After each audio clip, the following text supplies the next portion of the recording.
Ono ye Nabbi Sebastian Mbuya Magombe asumba ekkanisa ya Deliverance Power Center ekyetume atunudde ebikalu oluvannyuma lw'okitegeera nti poliisi emulinze wabweru wa kkooti emukwate oluvannyuma lw'okumuyigira ebbanga eriwera nga talabikako avunaanibwe okusobya ku mukyala we Viola Muwanguzi.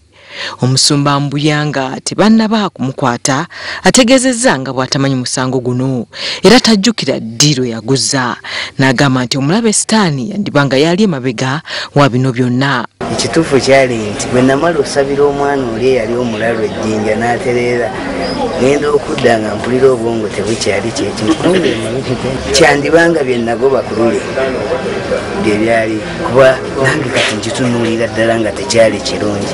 Okusinziira ku Musumba Mbuya bafuna obutakkaanya butono ne mukyala we ne balwanamu ng'abafumbo awo we waava obuzibu bwonna.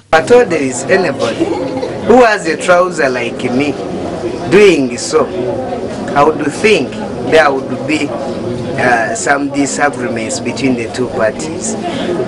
Kitegeeza omusajja oba omukazi omu ku bo yasisinkana munne nga tamatidde bulungi embeera ze, and if so, that person would need prayers. Gwe mulundi ogwokubiri mu bbanga eritaweza na mwaka mulamba Omusumba Mbuya Sebastian bamukwatira mu nsonga ez'ekikula bwe kiti nga gye bivuddeko bamukwata n'omuyizi w'essomero mu loogi ng'amusabira.